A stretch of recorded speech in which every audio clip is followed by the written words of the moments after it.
Puji nama Tuhan. Hari ini kita kembali merenungkan kebenaran firman Tuhan yang saya mau beri tema di balik air mata. Dalam Kejadian 45 ayat yang ke-15, Yusuf mencium semua saudaranya dengan mesra dan ia menangis sambil memeluk mereka. Sesudah itu barulah saudara-saudaranya bercakap-cakap dengan dia. Banyak orang beranggapan jika seorang menangis atau mengeluarkan air mata itu adalah tanda kelemahan. Namun yang sebenarnya air mata belum tentu sebagai tanda kelemahan. Karena orang yang menangis belum tentu lemah. Daud berkata dalam Mazmur 42 ayat yang keempat, air mataku menjadi makananku siang dan malam. Bahkan dalam Yohanes pasal 11, Tuhan Yesus pun dicatat menangis ketika melihat Maria menangis pada waktu Lazarus mati. Air mata itu bukanlah air mata kelemahan, tetapi air mata kekuatan. Air mata Yusuf adalah air mata kekuatan karena dia berani merendahkan dirinya dan mengambil inisiatif lebih dahulu untuk mengadakan rekonsiliasi atau berbaikan dengan saudara-saudaranya yang telah membuat Yusuf menderita. Hal ini tidaklah mudah karena kenyataannya banyak orang percaya gengsi untuk berbaikan.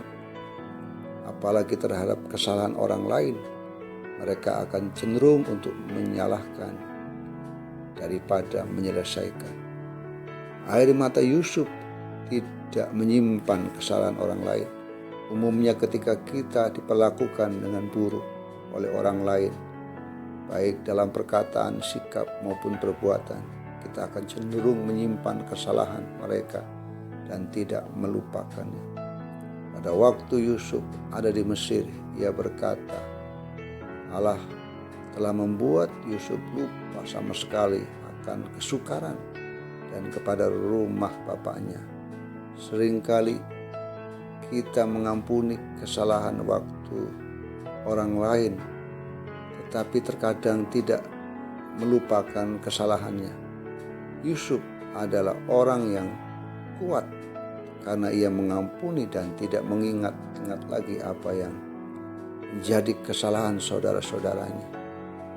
Air mata Yusuf tidak memiliki kepahitan, dan Tuhan menghendaki agar tidak memiliki kepahitan di dalam hati kita, tetapi kita harus memiliki kasih Kristus yang selalu memulihkan keadaan kita, baik secara pribadi maupun hubungan kita dengan orang lain. Kepahitan selalu menular, dan kepahitan sifatnya mencemarkan orang lain dan lingkungan. Tetapi air mata Yusuf menunjukkan dia tidak memiliki kepahitan. Air mata Yusuf membalas kejahatan dengan kebaikan dan menjadi berkat bagi saudara-saudaranya. Air mata Yusuf berasal dari hati yang memiliki kasih Allah. Kekuatan Yusuf bukan dari dirinya sendiri, tetapi berasal dari Allah. Kita mengasihi karena Allah lebih dulu mengasihi kita. Jika kita ingin mengasihi orang lain, maka kita harus lebih dahulu belajar untuk menerima kasih Allah. Mengapa demikian? Karena tanpa kasih Allah, seorang hanya bisa mengasihi karena motivasi tertentu dan bukan berdasarkan kasih yang tulus. Air mata Yusuf memberikan belas kasihan. Biarkan ini menjadi satu teladan bagi kita ketika kita harus mengalami hal-hal yang tidak baik yang terjadi dalam hidup kita, ketidakadilan.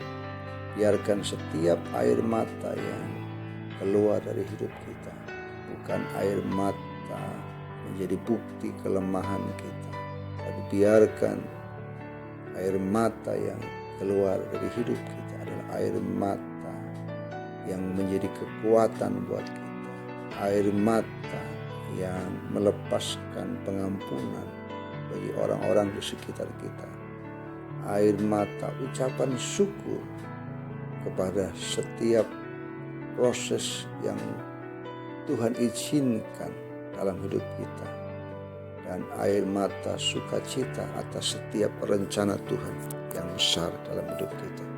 Tuhan Yesus memberkati.